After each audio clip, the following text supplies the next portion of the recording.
Y ya estamos con Leonardo Borges, historiador, porque bueno, ustedes ya lo saben, estamos en una fecha patria muy importante para todos nosotros, un día como el de hoy, pero del año 1830 se juraba la primera constitución de nuestro país. Gracias por acompañarnos. No, gracias a ustedes. Bueno, para conocer un poco más la historia, entender también el contexto, de repente podemos arrancar con la llegada de Lord Ponsonby a nuestras tierras. Bueno, en realidad el Lord Ponsonby es uno de los grandes protagonistas de todo este proceso que culmina con la Constitución del 30, pero en realidad lo primero que hay que decir es que de alguna forma la consecución del Uruguay es el éxito de todos los fracasos. Es un gran fracaso del proyecto artiguista que termina con la creación de un país, con una secesión que se dio en toda América Latina, pero particularmente acá con la creación del Estado Oriental del Uruguay. Eso es como muy importante marcarlo, porque al ser Artigas el héroe principal del Uruguay, se nos genera cierto problema. Claro. ¿Cómo puede ser que nuestro héroe principal buscara un sueño que no logró y el resultado... Unidas que quedaron... Claro, y el resultado fue, bueno, el Uruguay. Eso por un lado. Por otro lado, la llegada de un embajador como fue Lord Ponsonby desde Inglaterra fue muy particular. Lord Ponsonby llega desde Inglaterra por una cuestión de polleras, por una cuestión de que él era un amigo muy cercano a una de las favoritas de George, del rey George, y entonces, bueno, deciden desde el Foreign Office mandarlo al lugar más lejano rápido. Y bueno, y ahí llegó a las Provincias Unidas. En realidad fue un embajador que llegó con una misión y era la paz, conseguir la paz. En aquel momento Inglaterra era el gran imperio mundial. Esto es raro a veces para los más jóvenes que piensan que siempre fue Estados Unidos o la Unión Soviética en su momento. No. Inglaterra era la principal potencia y tenía la diplomacia como la carta principal. Entonces llegaban a un lugar en el cual estaban en guerra Brasil y Argentina. Brasil y las Provincias Unidas, por la banda oriental. Obviamente los habitantes, los orientales, estaban del lado de los porteños, del lado de los argentinos. Que en realidad no podemos hablar de la Argentina todavía, ¿no? Sino las Provincias Unidas del Río de la Plata. Esa guerra generaba un conflicto bastante complicado para los ingleses, porque los ingleses estaban en el medio de la Revolución Industrial, ¿no? Un proceso exponencial donde producían mucho y donde necesitaban vender mucho. Y esta guerra les cerraba el camino hacia el corazón de América, la Cuenca del Plata, ¿no? El Río de la Plata en guerra generaba eso. Y de hecho hubo muchísimas cartas desde determinados líderes comerciales que habían en Río, en Asunción, en Buenos Aires, para el Foreign Office, particularmente para Canning, ¿no? Que tenemos una calle, para George Canning, diciéndole, bueno, traten de terminar con esta guerra porque esta guerra es contraproducente para nuestros intereses comerciales. Claro. Así es como llega Ponsonby y comienza a negociar. Lo interesante acá, y que le quita toda la épica a nuestra historia, es que las bases de negociación de Ponsonby son las que terminan por apresurar el surgimiento del Uruguay. Primero, digamos, llega con una canasta de negociaciones, se reúne en Buenos Aires, se reúne en Río y, digamos, una de las primeras negociaciones era, bueno, la devolución de la banda oriental a Argentina, a las Provincias Unidas y que las Provincias Unidas pagara a Brasil una indemnización. Otra era hacer de Montevideo una especie de zona franca internacional y dividirse el resto, ¿no? O sea, no estaba la independencia. Pero sí, en un momento, Ponsonby comienza a mandarle cartas a Canning, que es donde uno puede ver, ¿no?, los documentos, donde le dice, la banda oriental es tan grande como Inglaterra, tiene una población que se diferencia de los porteños, de hecho tienen cierta animadversión, sería muy bueno que pudieran ser independientes, y ahí empieza de alguna forma a gestarse la Convención Preliminar de Paz, que es entre el 27 y el 28 de agosto de 1828, que es una reunión que no nos gusta porque no tiene nada de épica. No hay guerra, ni batalla, ni héroes. Nada. Es una reunión fría, representantes de Buenos Aires, representantes de Río, con Inglaterra ahí en el medio como convidado de piedra, que negocian en una convención que se llama Convención Preliminar de Paz y que termina por decir, bueno, los firmantes deciden que Uruguay, en realidad en aquel momento era la provincia oriental, se convierta en un país libre. Que tuviera una constitución, que esa constitución tenía que ser revisada por los contratantes, porque además se autodenominan contratantes, es un contrato. Por eso digo que le quita la épica y la historia oficial necesita épica o pretende épica. Y bueno, eso lleva directo a la creación de la Asamblea Constituyente, una Asamblea Constituyente que obviamente estaba formada por las personas que eran más influyentes. Todos habían viajado a Europa, abogados, ¿no? Lo que se llama doctores en aquel momento. Y bueno, se arma una constitución, una muy buena constitución, una constitución liberal, muy similar a las constituciones de Europa, y se jura el 18 de julio de 1830 en la Plaza Constitución, que justamente por eso se llama así. Claro, ¿cuáles son las características de esa primer constitución que tuvo el Uruguay? Esas ideas de avanzada, pero también esas restricciones que tenía la Constitución. La Constitución es hija de su tiempo. En realidad nosotros no podemos pretender que, por ejemplo, la Constitución del 30 le diera el voto a la mujer. Eso obviamente es anacrónico, es extemporáneo, ¿no?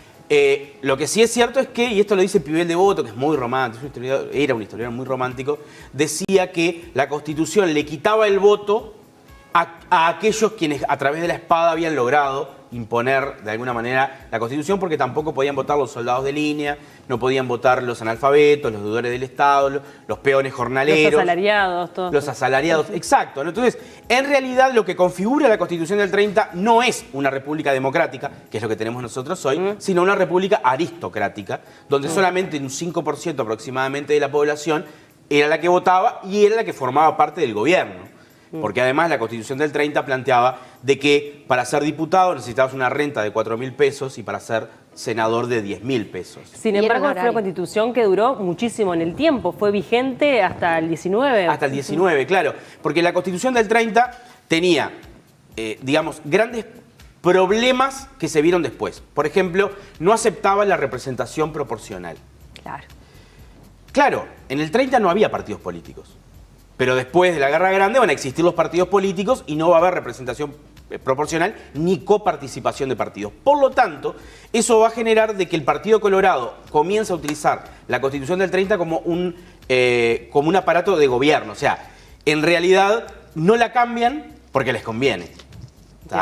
Y dura muchísimo, ¿no? Recién, en 1919, comienza a funcionar la nueva Constitución, que fue discutida en el 16, la Asamblea Constituyente, 17, pero después de muchas revoluciones. Timoteo Aparicio en 1870, Aparicio Saravia en 1897, Aparicio Saravia en 1904, Basilio Muñoz en 1910. O sea, de alguna forma la Constitución se convirtió como en un arma de gobierno, en una herramienta de gobierno de los colorados. Claro, de Rivera. Contanos cómo era el Uruguay de esa época y cómo se celebró esta Constitución para que hoy podamos viajar un poquito en el tiempo, un día como hoy. Bueno, un día como hoy en realidad... en la mañana comenzaron los pormenores de lo que iba a ser la jura. Había todo un protocolo que se había armado el 13 de julio se había armado un protocolo y que tenía, obviamente en un país católico, porque la Constitución del 30 era una Constitución católica apostólica romana, un Te Deum, que era en la iglesia matriz, ¿verdad? Después de ese Te Deum comenzaba el proceso de jura en el Cabildo y después se armó un tablado afuera del Cabildo. Supongo que algo similar a lo que se armó hoy para las autoridades, pero un poco más grande, supongo, y ahí estaban, y ahí se pueden ver, que estamos viendo las imágenes de la pintura de Blanes Viale, ¿no? En la cual hay 4 banderas, es una cosa muy particular, que es la pregunta que le hace el nieto al abuelo en el país de las cercanías de Arroyo y Verocay. ¿No? Le dice, abuelo, pero ¿por qué hay 4 banderas? ¿No? Y entonces... Eso tiene que ver justamente con lo que hablábamos anteriormente, con que fue una negociación y con que de alguna manera Argentina y Brasil otorgaban la independencia e Inglaterra garantizaba. Era la garantía. Oye, hoy de mañana cuando estaba revisando los portales me encuentro con un artículo del diario El País que hablaba de las mujeres olvidadas, los nombres olvidados que pelearon en los ejércitos orientales y bueno, en definitiva también de alguna forma fueron responsables, independientemente de que luego las negociaciones se dieron en un lugar frío, lejos de las batallas, pero todo el proceso también en definitiva recae. ¿Cómo era el rol de la mujer en estos ejércitos? Bueno, a mí me pasa una cosa, yo tengo un libro que se llama La historia escondida del Uruguay. Son 2 tomos, van a haber 4 en su momento. Pero en el tomo 1 yo trabajo un tema que es... La historia es eminentemente patriarcal. Pero ser eminentemente patriarcal no solo significa de que no haya mujeres en la historia, sino que cuando aparecen mujeres, aparecen a través de 2 cosas. Uno, ser esposas de Ana Monterroso de la Valleja, Bernardina Fragoso de Rivera. Y otra cosa... Nosotros, para que aparezca una mujer en la historia, la masculinizamos. Y eso no me parece que esté bien. Porque es, bueno, hubo mujeres que están en la historia, ¿por qué? Porque pelearon y tenían una lanza y ensartaron a 4. Y me parece que es en realidad generar una masculinización, ¿no? Es decir, bueno, ¿cuáles son las características de la heroicidad? Son masculinas, ¿no? las características de heroicidad desde los griegos para acá son características masculinas, ¿verdad? Entonces yo lo que hago es, en vez de decir cuál fue el papel de la mujer, busco mujeres que tengan esas características y digo, ah, no, pero fulana peleó y mató a 4. Pero en realidad me parece que lo que tenemos que cambiar es el foco de la historia. ¿Se entiende? Tal vez el foco no tenga que ser las batallas, ¿no? ¿Y cuál debería ser? Y mirá, hay una historia de la vida privada, ¿no? De esto obviamente hay una historia de las mentalidades. Yo creo que la historia podría como ir por otros carriles, ¿no? Porque si no, bueno, sí podemos hablar de varias mujeres que sí formaron parte de los ejércitos. De hecho, también en la Guerra Grande, ¿no? Una mujer muy recordada fue Pepa Oribe, la hermana de José Oribe, de Manuel Oribe y de Ignacio Oribe, que le decían la Pepa Tupamara. Pero claro, todo por cosas que en realidad en aquel momento era como, wow, mirá lo que hizo esta mujer, pero ¿por qué? Porque la masculinizás, ¿se entiende? Desde el punto de vista de que la heroicidad, esencialmente desde los griegos para acá, es masculina. Entonces, a mí esas cosas como que me parece que hay que ir más allá. No, igual, independientemente de que también es cierto que en estos ejércitos orientales había mujeres, bueno, sí, claro. Como decías, orientales había pocos, porque en definitiva había muchos afrodescendientes, bueno, era como una mezcla bien extraña, ¿no? Sí, claro, digamos que, y acá entraríamos ya con el ejército artiguista le otorgó de alguna manera algo bastante particular, ¿no? El ejército artiguista era un ejército bastante sui generis para aquel contexto, ¿no? Y eso, de alguna manera, uno podría decir, bueno, se mantuvo, ¿no? Porque sí, en el ejército artiguista había afrodescendientes, sí había indígenas, y eso como que de alguna manera te vas a un Bolívar, a un San Martín, a un O'Higgins, un Sucre, y no lo ves. Eran más ejércitos de línea, ¿no? Pero el rol de la mujer en la historia... Si nosotros pretendemos de que el rol de la mujer en la historia sea hacer un libro que sea, por ejemplo, mujeres importantes en la historia, y estamos, para mí, errándole. Porque cualquier hombre, por estúpido que sea, está en la historia. Pero le pedimos a la mujer que haga cosas extraordinarias para estar en un libro de historia. Mientras que los hombres están ahí por estar. ¿Se entiende a lo que voy? Interesante, súper interesante. Contanos qué hay de la Constitución del 30 que hoy sigamos teniendo en nuestra Constitución. Esa es una muy buena pregunta. ¿Por qué? Porque la Constitución del 30 tenía algo, y esto lo marcan varios historiadores y algunos historiadores del derecho, como Gros Espiel en su momento. Es una Constitución que defendía mucho las libertades individuales. Nosotros mantenemos la inviolabilidad de domicilio, por ejemplo, que están, bueno, hoy en tela de juicio, está discutiendo, pero está bien, porque además una democracia se discute, si no, no sería democracia. Pero estamos en el 2022. Pero claro, pero a lo que voy es que las libertades individuales eran algo muy importante dentro de la Constitución del 30, que Uruguay va a mantener a lo largo del tiempo, en una democracia que además nos debería enorgullecernos, y yo creo que los 18 de julio, la primera Constitución, son momentos para reflexionar sobre la democracia, justamente, ¿no? Sobre tener una Constitución, respetarla, y cómo Uruguay a lo largo del tiempo, si bien ha tenido dictaduras, sobre todo en el siglo XIX, pero en el siglo XX también, sin duda es el país más democrático de América. Sí, no, y hemos avanzado, cuando decíamos, obviamente, la Constitución del 30 respondía a su tiempo, está clarísimo, y creo que la que tenemos actualmente, de repente, con falencias que debe tener también probablemente, responde a su tiempo, ¿no? Hemos avanzado en ese aspecto. ¿Viste? Pero viste que siempre la vamos corriendo de atrás, tanto en las leyes como en la Constitución. Uno la corre de atrás, los cambios se van dando. Y después legislamos. Y después legislamos, ¿no? Entonces... En general. A veces pasa y a veces no. Mirá que creo que a veces la ley va por delante en algunas cosas y la sociedad va por detrás, ¿no? Sí, puede ser, pero en realidad uno piensa siempre, bueno, sobre todo en los delitos, ¿no? El mundo ha cambiado tanto que el primer hacker no fue preso, los primeros hackers no fueron presos, porque no había una sola ley que dijera... Claro, entonces, pero con respecto a la Constitución, obviamente todos los partidos coquetean con la reforma del Estado, pero nadie la saca a bailar. Entonces, han gobernado los tres partidos principales, pero ninguno la sacó a bailar la reforma del Estado. Pero la reforma del Estado tiene que ver con eso, ¿no? Con una reforma constitucional.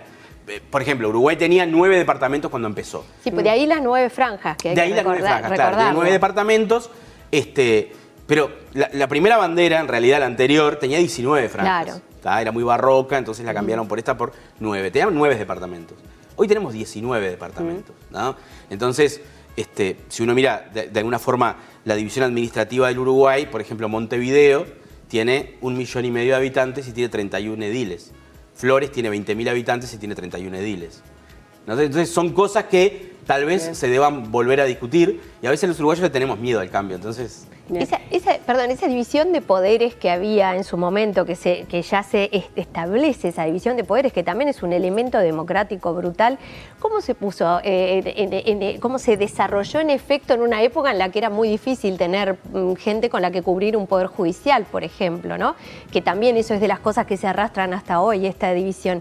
Pero ¿cómo se integró aquella división de poderes? Bueno, al principio, primero, la Alta Corte de Justicia, tenemos que esperar varios años para que se pueda configurar, claro, lo que es la Suprema Corte de Justicia ahora, los juzgados. Si me preguntan, bueno, ¿cuándo hubo juzgados en el Uruguay? Bueno, con la Torre.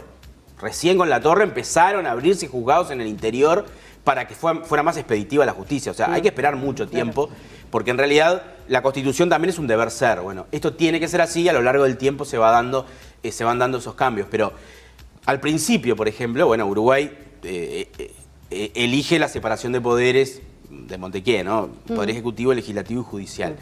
Pero claramente nuestro primer presidente, que fue elegido el 6 de noviembre, fue elegido en octubre y asumió el 6 de noviembre, inmediatamente después de todo esto, por eso tuvo un mandato más corto, no entendía muy bien eso. Rivera no entendía muy bien eso de los poderes. La separación de poderes. Claro, porque en realidad Carlos Maggi decía una cosa, decía, la Constitución del 30 no era mala. Los que no entendían eran los habitantes del país, pero no entendían naturalmente porque todavía no estaban preparados para entender eso de ser ciudadano, de votar. Claro. Todavía no había, todavía digamos que el caudillismo, que es un tema que corta el siglo XIX de América Latina, de toda América Latina, que es el caudillismo, el caudillismo todavía era muy fuerte. Entonces, bueno, obviamente los caudillos eran digamos que había como una lucha de poder entre los estados y los caudillos. Entonces, de alguna forma, los estados pretendían determinadas reformas o determinadas cosas y los caudillos decían que sí o decían que no. Y ahí es como, en esas negociaciones, es como van desarrollándose los países. Leonardo, para finalizar, hoy sos docente, tenés chiquilines de 15 años, también algunos más grandes a los que le das clases de historia. Preguntábamos en la consigna de la jornada si recuerdan esta fecha patria y qué valor le dan. ¿Por qué te parece importante tener bien presente esta fecha? Bueno, creo que tiene que ver justamente con la democracia. Yo creo que si algo tiene que defender el Uruguay, que es un valor agregado del Uruguay, es la democracia.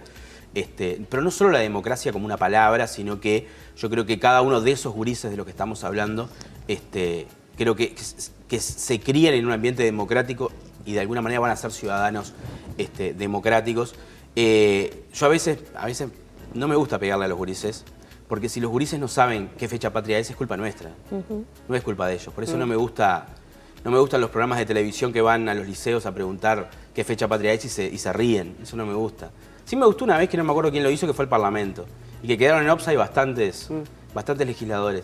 Pero claro, si los gurises no saben qué fecha patria es o no toman conciencia, o sea, es culpa nuestra.